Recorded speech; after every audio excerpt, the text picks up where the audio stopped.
Rust, Nuketown, Terminal, Raid, Standoff. These are all maps people have been talking about for the past 10 plus years and have been remade so many times.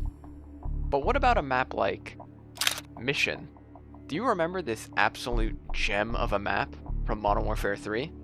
Probably not. There's been plenty of incredible and extremely memorable maps over the years, but there's so many classics that have faded and have become completely forgotten. And I'm not even talking about DLC maps from back in the day. We're talking just base game maps. I want to go through a couple of games and a couple of maps that I think are incredible and should be remade today, but unfortunately everybody has forgotten them. Starting with Call of Duty 4, we have Downpour. Downpour had this rainy aesthetic with lightning going off in the background. It was a dark and gritty map. You could blend into your surroundings, and it made the map feel tense at all time with that rain and lightning in the background. Nowadays, most maps are just very brightly colored or just very neutral in color, and that's because they want to appeal to the competitive side of Call of Duty. Dark and gritty, you couldn't really see what was going on. You could actually just camouflage by just laying down because the grass was tall, it was dark, the rain.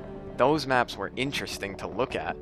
Yeah, some brightly colored maps are fine here and there, but it's ones like these that are truly memorable. But unfortunately, we don't really get unique environments like this anymore, and they've become forgotten. One more from Call of Duty 4 is Countdown. Do you remember this one? This map is really just a giant circle with the rockets occasionally, like the flap opens up and the smoke comes out. You can run onto it and kind of see over the whole map, and sometimes you could use that smoke as cover. And you need to pay attention or else you could just fall to your death in those holes. But this map was great for sniping clips, I felt like. I don't know why, I just have this memory of seeing so many sniper clips on this. Like, you would just run on top of those little ramps that open up from the ground and people just going crazy on the sniper.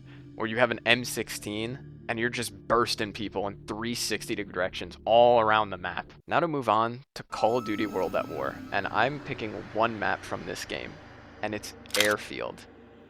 Airfield is unique because technically this map is in 3 modes. It's in the campaign, it's in the multiplayer, and zombies. It was a campaign mission, and it was Nocturne Toten in zombies, and in each different game mode, it's not just a straight carbon copy and paste map. In each game mode, it feels like a completely different map, even though it's the exact same one. The layout might be a little different, but the atmosphere and tone is completely different in all 3. I feel like they have never been able to capture that uniqueness ever again by using the same map across different modes. I did love the layout of this map in multiplayer. You kind of had the airstrip portion, which was a lot more open, but then kind of around the perimeters of the map, where like Nocturne Toten would be, it would be much more close quarters. So I don't know, it did create this unique experience. You could just sit in those buildings with a shotgun or an SMG, and if you wanted to cross to the other building, you were very exposed from all angles and snipers. Now, in this video, I'm gonna skip Modern Warfare 2 and Black Ops 2 because everybody talks about those maps 24/7. These are about forgotten maps, not remembered maps. So there's no need to talk about those 2 games. We know those maps are incredible. From Black Ops 1, I want to pick Radiation as its sole forgotten map. Black Ops 1 has a lot of maps that people have been talking about forever and have been remade so many times, like Firing Range and Slums and Jungle. Oh, and how could I forget Nuketown? This map right here, Radiation, it is technically a 3-lane map, but it uniquely creates each lane. It's not just 3 strict lanes with a little portion connecting each one. No, each lane is completely unique. You have the middle portion, which is a complete open area with these doors that open up to go to the secret underground passage. The secret underground passage connects both sides of the map. Now on one side of the map, you have this more open catwalk, which leads to a button that does open those flaps in the middle. And on the other side of the map, you have this giant warehouse that's so unique. Like, this warehouse could be a Call of Duty map in itself. You have this giant conveyor belt that you could run up, and if you're not careful and actually jump over a gap, you will fall to your death into some sort of like trash compactor. And besides that conveyor belt in the warehouse, it's like the layout of it was, they had so much verticality. It wasn't just a straight line, like, and then you had a portion where like there was these tall like silos in the middle, and then in that warehouse it had windows that you could look out to see the middle of the map or the catwalk. Technically it's a 3-lane map. It's just used like as a template and they kind of work off of it to make each lane unique. I feel like we don't really get maps like that ever anymore. They just make strict 3-lane maps that are just brain rot, and they all feel exactly the same from one another, even though the theming might be different. Black Ops 1 Radiation is a perfect map that should be remade today, and I don't know why it's not. Now, the map I mentioned at the start of the video, Mission from Modern Warfare 3. Nobody talks about this map anymore. I feel like nobody really talks about any Modern Warfare 3 maps for the most part. They're so good. They're so fun to play. Mission is one of my favorite maps of all time, and it's so underrated. And it's honestly sad it's not talked about as much anymore. Now, the map technically has 4 lanes, but there's so much verticality. Like, there's some pretty extreme verticality in the lanes itself, and you're pretty much trying to fight for the middle area of the map. Pretty much whoever controls that middle area wins the game. And along the perimeters of the map, it's a very long stretch for snipers. I also love the green and brown color palette on this map. Yeah, it's just kind of brown filter, but I don't know why. I think the green goes along really well with it. Another one from Modern Warfare 3 is Resistance.